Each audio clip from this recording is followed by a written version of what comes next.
Welcome to Work from the Inside Out, a podcast that highlights real-life stories, practical strategies, and best practices for transitioning your career from unhappiness and dissatisfaction to fulfillment, meaning, and joy. Now here is your host, career and executive coach, Tammy Guler-Loeb.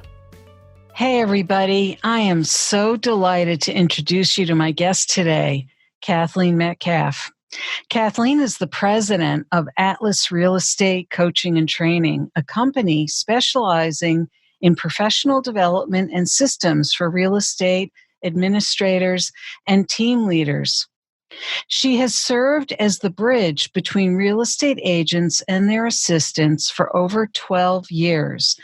This is Kathleen's 17th year in the real estate industry. She started as a real estate assistant in 2002 to a top producing agent with over $100 million in sales volume. Then she became an agent herself in San Francisco.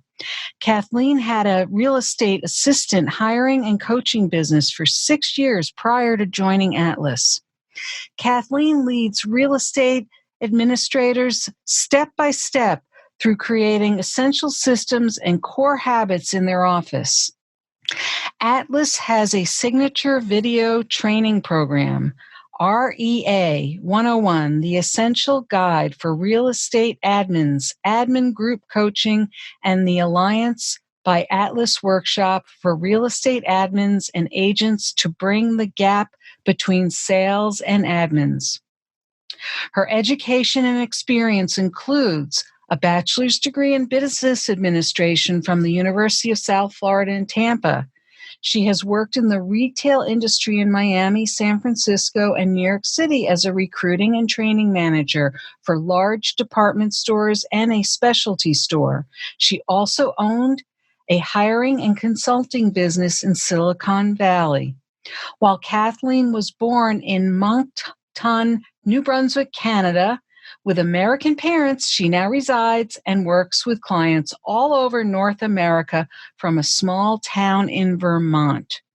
Her why in life and in business is to support people so that everyone is gainfully employed in challenging, satisfying, and rewarding work.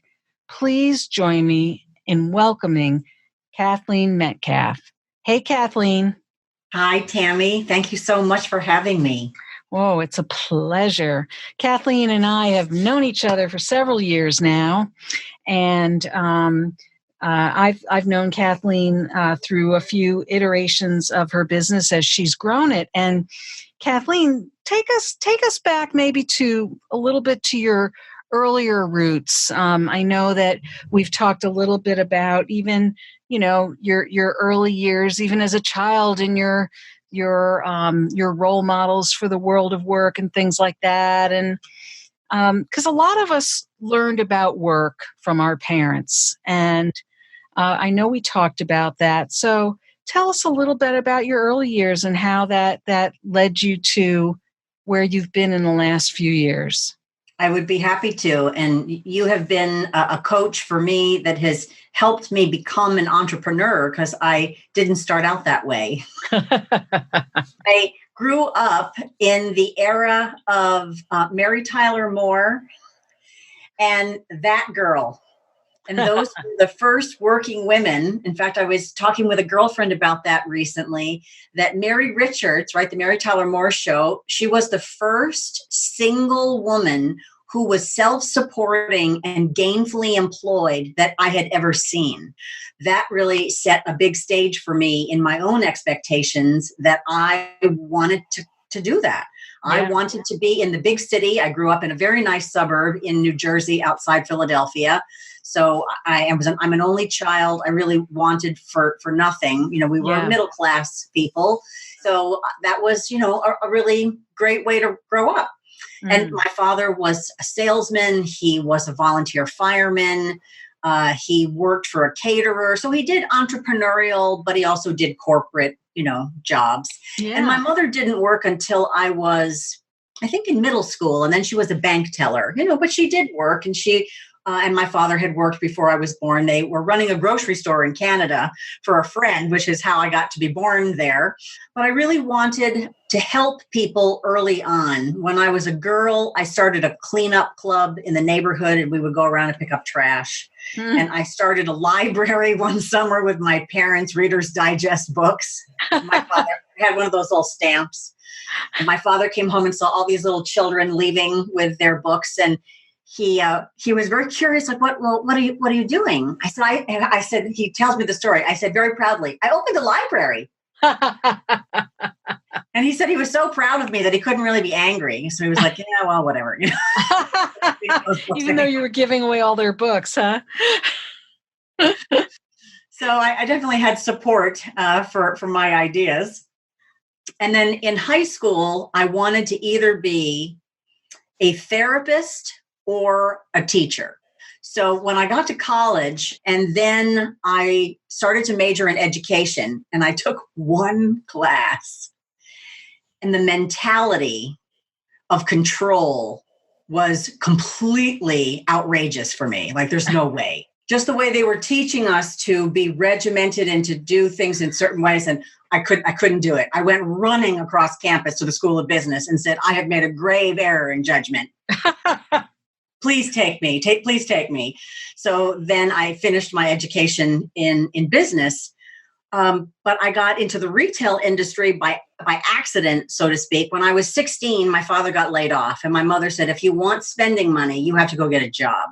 So my mother took me to the mall with my resume from the business class they had given in high school and my modeling portfolio from when I was 15. And I started to interview in stores. And I went to the Limited, and the store manager was very surprised at 16 I had a resume and a modeling portfolio, and asked me, when can you start? Wow. Okay. And so I went to work at this retail store, and I loved it.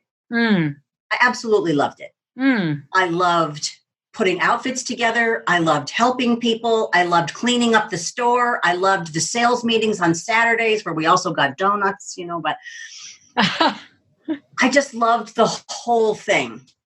And my retail career took off. This is a good story for this community too. So I went to work for a department store near my university, and I became a supervisor, and, I was getting promoted before I had even graduated. And then I went to a training class, and I said to the instructor at a break, how did you get into doing this? This looks really interesting, what you do. So she said, that she worked at corporate, and I was in Tampa and the corporate office was in Miami. For any Florida people listening to it, used to be Burdine's department store. Oh, I remember Burdine's. Yeah. Yes. It had 27 stores, and I opened a University Mall Tampa store when I was in college. And I had never done anything like that either. The general manager called me in and said, the training department in Miami has asked to speak with you. Oh, wow. Just because I was curious. I asked questions. I thought what she did was interesting. And so I followed that. And then the opportunity came around.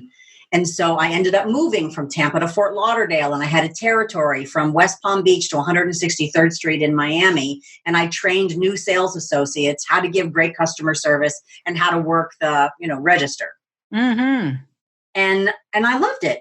And then I was invited to a recruiting event at the department store, and I asked the recruiter who was hosting, what do you do? And how do you do this? And how did you get to be like this? And couldn't have been a few weeks later, I was invited to come in because she decided to get married and move away. And so I became the college recruiter and traveled to 11 universities twice a year all over the country. I asked questions. I was open. And then the opportunity presented itself again. Yeah. And it was from one of those connections on one of the college campuses that when the specialty store I worked for, based out of San Francisco, was the Gap, Banana Republic, which later also added Old Navy.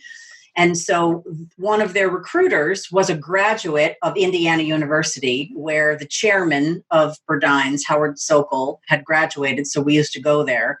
And so he asked the placement director, whom I still thank, and I don't even know if he's still with us, Randy Powell. But Randy Powell said to Tim Springer, well, if you're looking for a recruiter, you should talk to Kathleen. And so he did. So I got the phone call one day that everybody hopes for, right? Where someone said, hi, this is Tim Springer from The Gap. And I would like to talk with you. And, I was sitting in an office across from my boss and said, well, maybe I could talk to you tonight. And so we talked, and I had been to San Francisco, I guess maybe 8 years before, to visit a relative, and fell in love with it. And so when I got offered an opportunity to interview and move to San Francisco, I couldn't get there fast enough. Wow. So, and that, I think happened because I did a good job. I tried, to be a really good recruiter, to do really well on campus, to make sure that the placement office, the professors, the students, even my competitors, that we all did a great job to see how we could help these graduating seniors start their career off right. Mm-hmm. Mm-hmm. And what kind of opportunity. And so I used to speak the night before I interviewed to educate them about our management training program. And then I would interview 12 to 15 students a day. Wow. It was intense. And you know what? When I also look back, I don't always feel like I was prepared. I felt like I've always had ambition. I still do. I had experience. But what I mean by that is it wasn't like something I prepared for and it was calculated. Right. And then it was safe to take the next step. Well, I think a lot of people feel that way, though, right? I hear that all the time from clients and even from colleagues who say, this whole thing about imposter syndrome, where people say, oh, I couldn't possibly step into this or that because I haven't done this thing or that thing, or I don't know if I'm qualified. Or people often they question themselves or they doubt themselves. And I think those are natural things to feel, those kind of doubts. Like there must be somebody else out there who knows a little more than I do.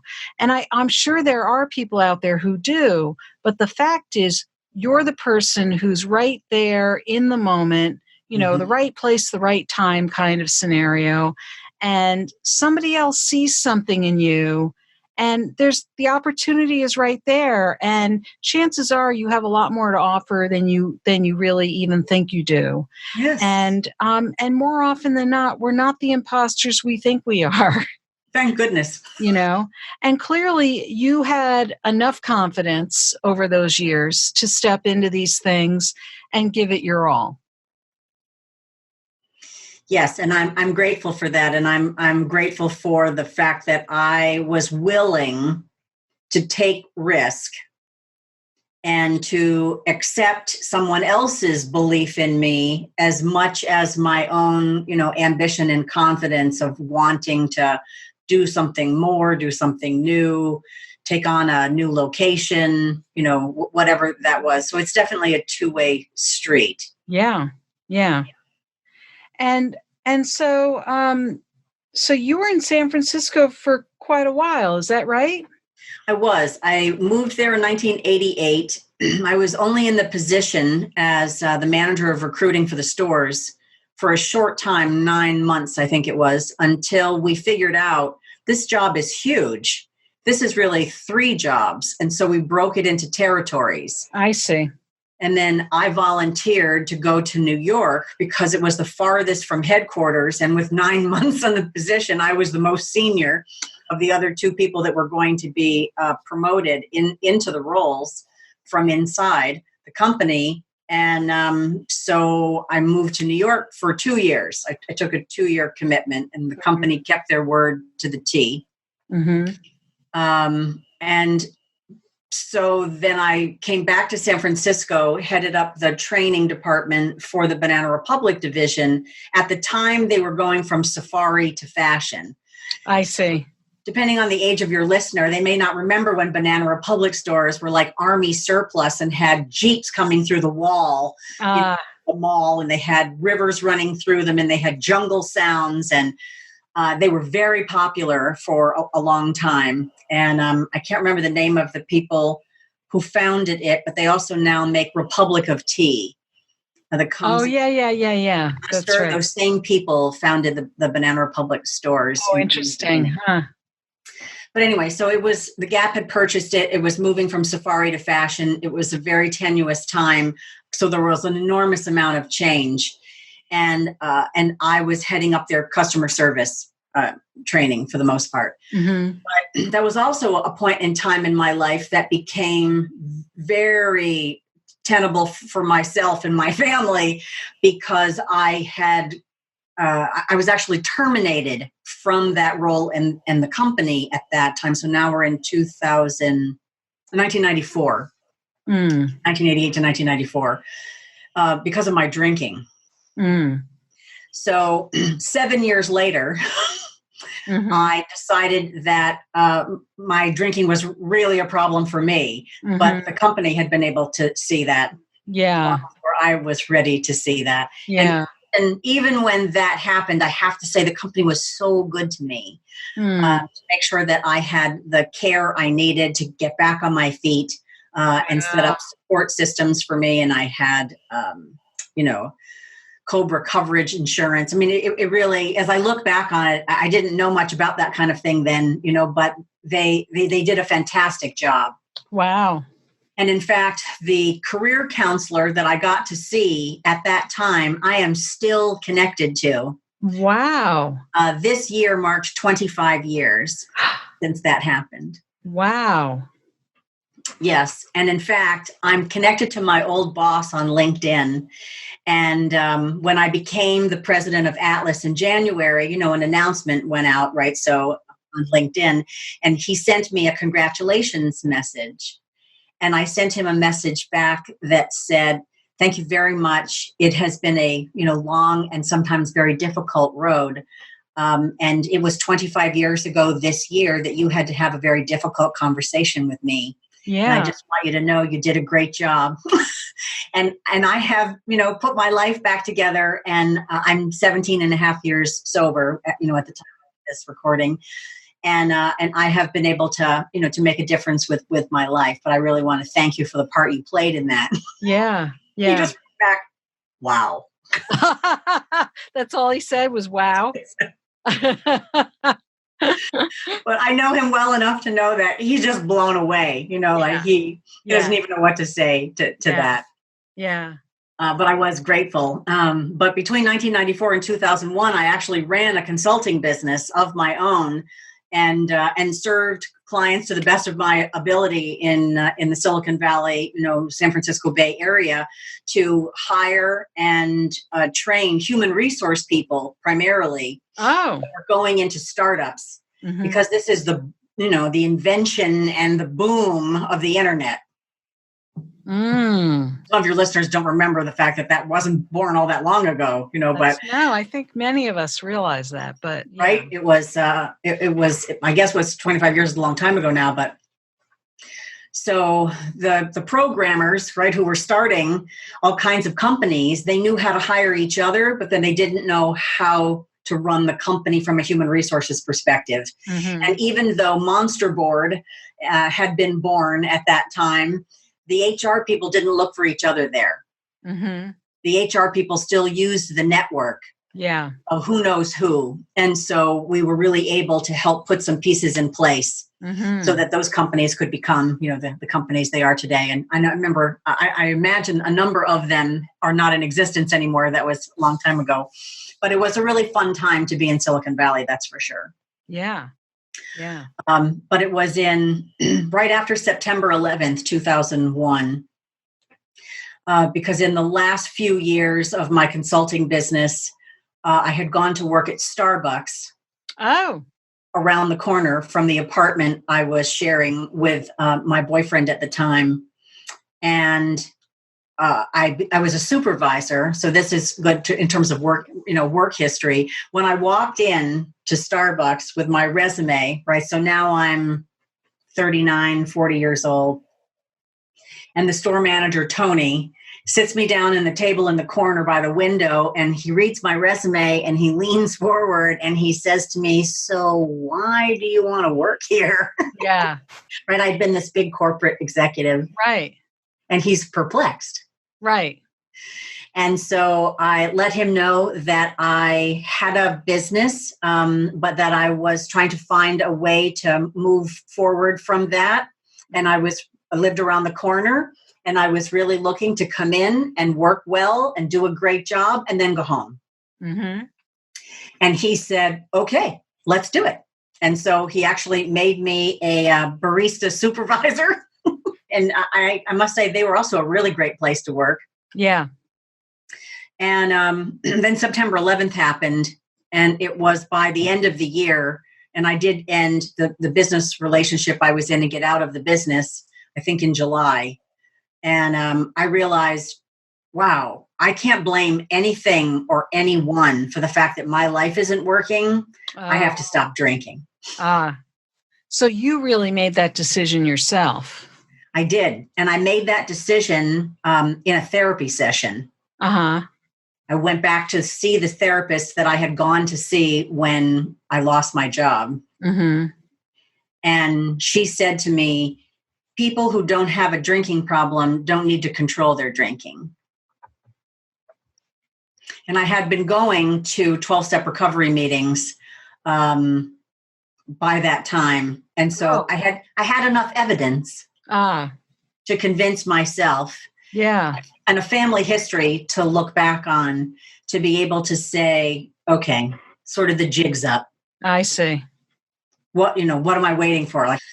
And so that was really when I, in some ways, took control of my life, and in other ways, let go of control of my life. I see. Yeah. Yeah. Really began to see, okay, what is my purpose? What am I doing? Yeah. Yeah. How can I actually get my attention off myself and my own selfish desires of what I want, trying to make my life happen, and focus now on being of service? Where are my gifts? How can I contribute? And, be successful and self-supporting and all the things that, a responsible grown-up should do. And by then I was 40. Mm-hmm. 2002, when I started working in real estate, I became 41. Mm-hmm. So I also feel like it was a pivot. Yeah. So I'm not asking you to get into any big details, but I'm curious. So you had this big corporate career with Gap and Banana Republic, and it sounds like in as nice and as gentle a way as possible, let you go because of your drinking. And you knew you were clear about why they let you go. You were able to, cascade away from that in a way, maintain some, I guess, semblance of professionalism and dignity to be able to start your own consulting business and find your way for the next 7 years. But still, it sounds like things just weren't really working well for you on a lot of levels. Were there some extreme signs, or was it just that you were were you just mildly unhappy, or were there extremes with the drinking, or what kinds of things were showing up for you that told you I really need to kind of, I'm hitting 40 now. It's time. Like, was there an event, or was it just a number of things that kind of started to add up for you? There were definitely sizable consequences. Oh, there were. Okay. Because it sounded, the way you were telling the story, it sounded like, well, this happened. I lost my job, but they were very nice to me. And then I started a consulting business and then I got a job at Starbucks. And I'm thinking, well, that all sounds like, okay, so you tripped and fell, you got up again. You tripped and fell, you got up again. But it sounds like it was more than a trip and a fall. It was a little more than that. And again, I'm not asking for like, deep, dark details as much as just to get an idea of what is that like, what is that like for someone who has this amazing professional, background and career, and to be able to then make some very, clear thinking kinds of decisions, right, to get sober. Those aren't easy decisions to make. No, and I don't mind sharing a few of the consequences along the way, because I think they could be useful, to this community. So one of the things that I, in retrospect, got to learn about myself as an active drinking person is that it deeply affects my thinking and my logic and my decision making. Oh, okay. So, while some people who decide that they need to quit drinking and consider themselves to be an alcoholic might have the volume of their alcohol intake continue until they're in the hospital, right, with DTs. Like, right. That is not my story. Okay. I still have consequences in my story that are a reflection of the fact that I was an active drinker and making very poor decisions that had very big consequences. So I went bankrupt. Okay. I got evicted. Well, okay, those are significant. I had a suspended driver's license from not paying, registration, and no car inspection, car impounded, no car. Yeah. I had my personal belongings put in storage, which then was auctioned like the TV show. So I'm not a big fan of the storage space auction TV show. Sure. All my belongings were auctioned, including my Canadian birth certificate, my United States passport. Wow. I didn't live anywhere permanent for 3.5 years. Very big. And in the midst of all of that, I am successfully running a consulting business in multiple counties. Not a permanent address, and yet running a business. Mm-hmm. I looked like a flight attendant. Mm. I had a suit, I had a couple of suits, and I had a suitcase. I had things stored at people's houses after I lost my storage unit. And I lost the storage unit because they didn't know how to reach me and I didn't pay my bills. I got evicted by a very nice landlord because I didn't pay my bills. I didn't things on time, so I take full responsibility for all those consequences. Yeah. At the time, I couldn't put all those pieces together, right? Right. 17 years later, having, been actively engaged in my recovery and the recovery of tens of women in my community on 2 coasts. Yeah. Being able to have some way of looking at that to say, okay, wow, I also had a very high pain threshold. And I am, happy to say in my recovery and at my age now, I do not have a threshold quite that high. Because after a while, that didn't serve me. So, over the last 17 and a half years, you've been building something. So here we are today, and the business has evolved over this period of time. I am curious how you got from you started to talk about it a little bit. How did you translate your life from sort of the retail side of things and that industry into the real estate of things? Where did that occur? Well, that's another really great gift of being open, because when I closed my consulting business, I'm working at Starbucks. I'm living in this little studio apartment with my boyfriend, and the building manager I met, Sean, and I actually asked him if he had work that he needed to be done. And he said to me, you should really meet the owner of the building. I think she would really like you. I didn't really know who Nina was, except I knew that she was a real estate agent. And so then she asked me if I would help hand out flyers at an open house or, open doors. And so I said, sure. And then she asked me if I would work part-time with her in the office. And I said, sure.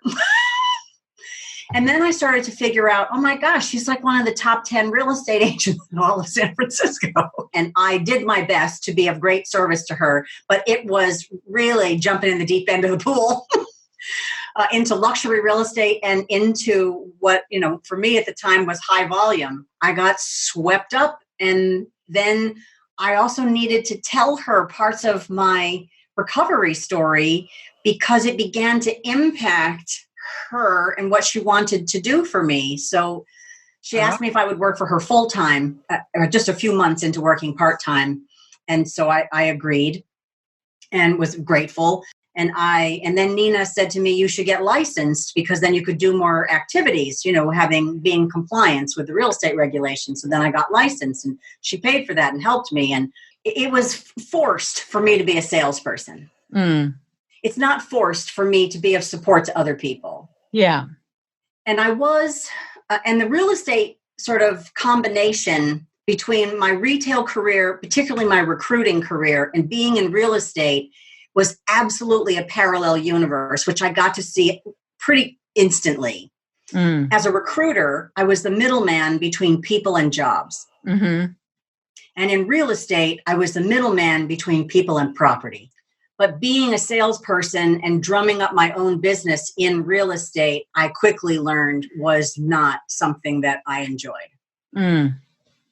So I actually went back to being a recruiter, and I also, again, worked for a wonderful boss with a wonderful company north of San Francisco, but it was in the accounting field.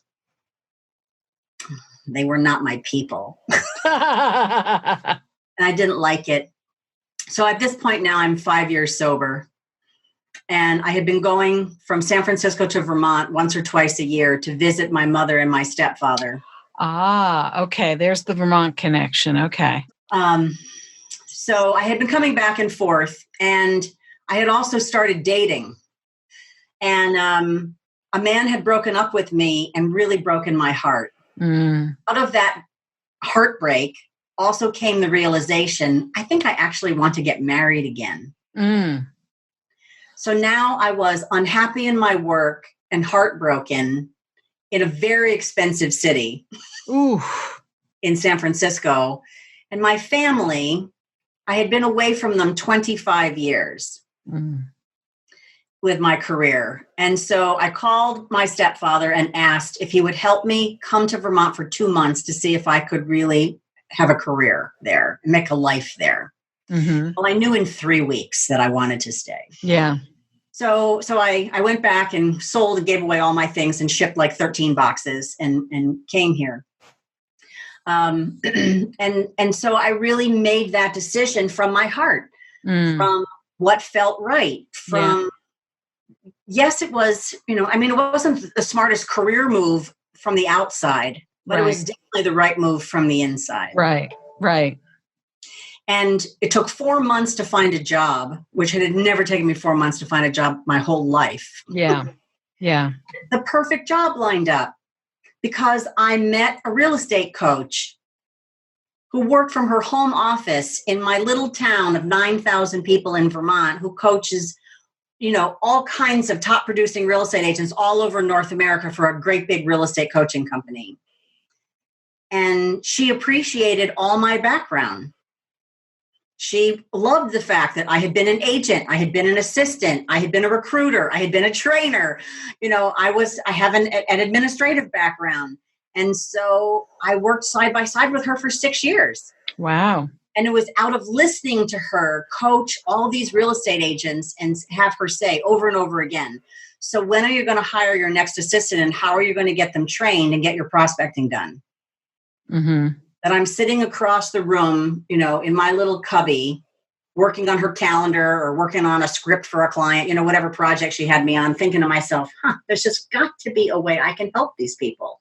I have a recruiting background. Right. I have a training background. I've been in the real estate office. Right. So my business was actually born. Right. Out of being of service to this woman and to these, to her clients, and seeing a problem and then trying to come up with what is the solution for this problem. Mm-hmm. And she would have me, while I was on my regular, payroll, she would say, well, could you talk to this client and read resumes for them? Could you talk to their assistant and help them, set up some systems? Could you? And so, I started my coaching career with a 3-ring binder, standing up in her laundry room with the notebook on the washer dryer, table height. Wow. And it totally worked. Then she said to me next year, so it was December of one year, she said, next year, I think you should charge people. And I said, okay. And so I picked a number out of the sky, in January, and worked days for her and nights for myself. And then the nights got longer. And so I had to cut my hours. And then it took me 6 months to find my replacement. But then I found the perfect replacement for her. And so now that person's been with her for 6 years. Wow. And so, then I have had my own business serving a similar community, but in a complementary way. We were never competitors. Right. So it worked out beautifully. Wow. So it seems like you naturally are open to opportunities. That just seems like something that, but it's not just about being open to opportunities. It does feel, I get this feeling that there's a quality about the way that you engage with opportunity that you start to, I don't want to say problem solve, but you bring your whole self into it in a way. There's you engage with it. I think that's the best way I can put it. When I was a little girl, my father told me the story, the analogy of there are 2 rooms and they both have horse manure and a shovel in them. Mm. In one room, there's a little girl who's crying. And in the other room, there's a little girl who's digging. Mm. And when they asked the little girl who's digging, why are you digging in that pile of horse manure? And she says, because with all of this horse manure, somewhere in here, there must be a pony.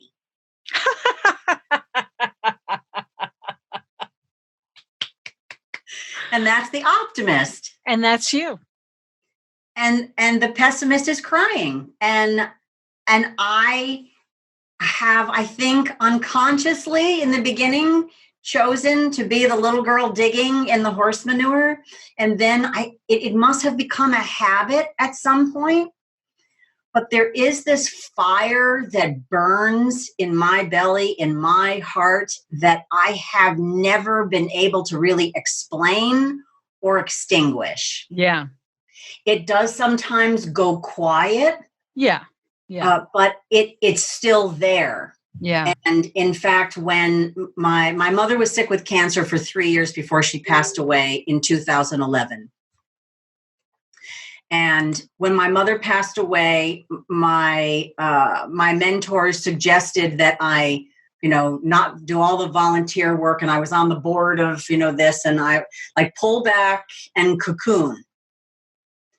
And it was out of taking those suggestions, not thinking I always know best, because I've learned the hard way. I don't always know what's best.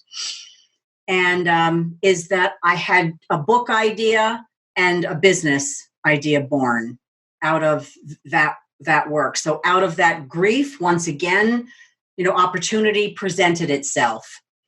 And I think that over the years, I have also built faith instead of bitterness. And I don't know in the beginning if that was very conscious, but certainly in getting sober, in living a life in recovery, those resentments, any of that bitterness I have been educated is a formula for relapse, because that is the kind of stuff that people drink over. Yeah. And I do not ever want to go back to that life. That was a very dark, powerless, angry, sad, self-pitying way of living. And even though in my life in recovery, I have had happy things, 3 weeks after I moved here, I met the man who 2 years later became my husband. I never had my own children, but in this marriage, I have 2 grown sons and 2 grandchildren now. We just celebrate our 10th wedding anniversary in May. Oh. So my life has taken those turns. Those dreams have come true, even though sometimes they don't look like, they don't come about the way I thought they were going to. No, well, most things in life don't. Right. But I have had faith that, and particularly since, I learned in early sobriety, I didn't even know what my integrity was.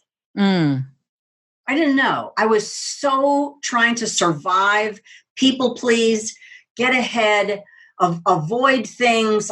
I just lived a different kind of strategic life. Yeah.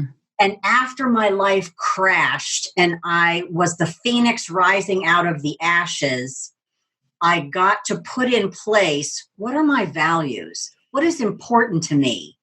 What will I do and not do? What are the guardrails in my life? And when I said to my therapist, I am afraid that I will make bad decisions again and I will get myself in trouble. She said, you will never get in trouble like you did before because now you live differently. Yeah. Bring an idea to people. You don't make decisions in isolation. Right. You don't react like you used to. You have created a structure for living to protect yourself. Now, things will still happen. You'll still make mistakes. Sure. But not because of the way in which, I say this without judgment, the reckless way in many ways I lived before. I don't live like that now. Still try to be spontaneous, make good decisions, stay open to opportunity. But I do it in a way that to thine own self be true. Right. And I think you almost just answered the question I was going to ask you. You really just answered it, which is, what would be your key pieces of advice for other people who are contemplating what their next moves might be, or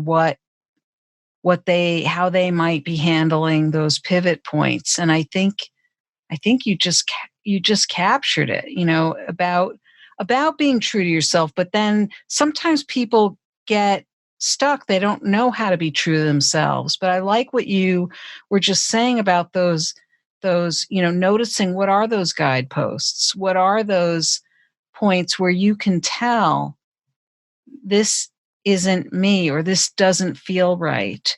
When you find yourself struggling with something and saying, should I, shouldn't I? I always say to people, when the word should comes into the sentence, don't should all over yourself. If you're saying you should, that's a sign right there that there's something you're going up against, something that isn't true to yourself. Yes. There's some other outside force telling you that's somebody else's rules, not your own. And it's worth taking a second look there. Because what goes along with that too, I think, is paying attention if you're making decisions out of fear and avoidance, or if you look at the fact that something may be uncertain, but you're willing to take a risk, you're willing to take some courageous steps to face whatever might come out of that. And I do think that takes some careful self-examination and perhaps even reflecting with someone who knows you well, that you trust their input and judgment, not to make those decisions in isolation. Right. Because it's so easy to make decisions out of fear.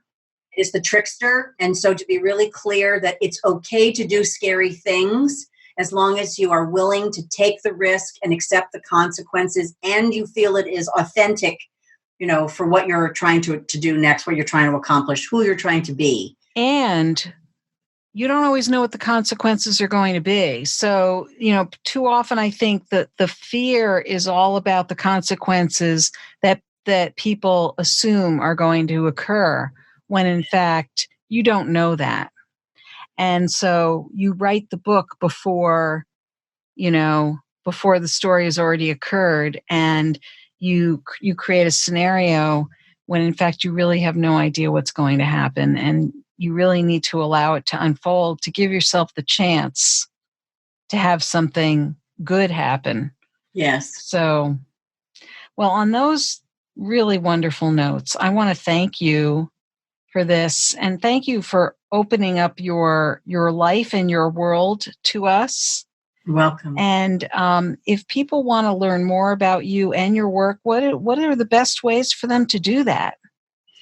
They can learn more about me and the coaching work I do actually on my personal website, which is Kathleen at KathleenMetcalf.com.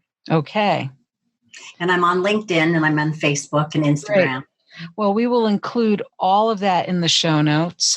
And I know there were a couple of books that we were talking about before we started recording that you also felt were instrumental in helping you along. And I want to make sure we include those in the show notes as well, that you thought were really helpful. One was The Unplanned Career by Kathleen Mitchell. Yeah, and that's in a really great binder. How to Turn Curiosity into Opportunity. And you said that you're not sure that that's still in print, but it probably is still available on Amazon. And the other book you mentioned to me is It's Your Money by Karen McCall. And you had worked directly with Karen McCall, and you found that to be really helpful. And I think it's always helpful to when people share some of the resources that have been helpful to them, because we want to spread those good resources around. So, Kathleen, thank you so much for this today. I really appreciate it. Oh, thank you, Tammy. I so appreciate you. You do wonderful work helping all of us go to what's next for us in our careers. My pleasure. I hope you enjoyed my interview with Kathleen Metcalf. It was so interesting to speak with her and learn about her personal and professional journey. What is your key takeaway from our interview? Is there something you'll put into action this week that you'll benefit from for years to come? Share what resonated with you in the show notes at workfromtheinsideout.com.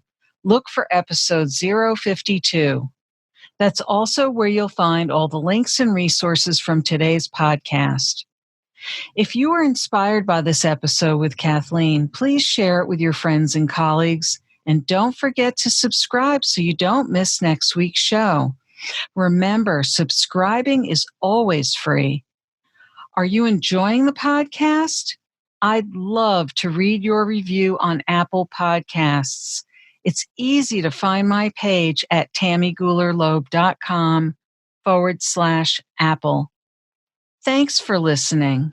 And remember, it's never too late or too impossible to increase your sense of fulfillment and satisfaction in your work and other meaningful activities. Let me know how it's going for you. And who knows, maybe you'll be my next interview on this podcast. Bye for now.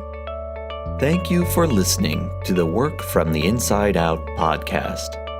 For more information, you can find us at www.workfromtheinsideout.com.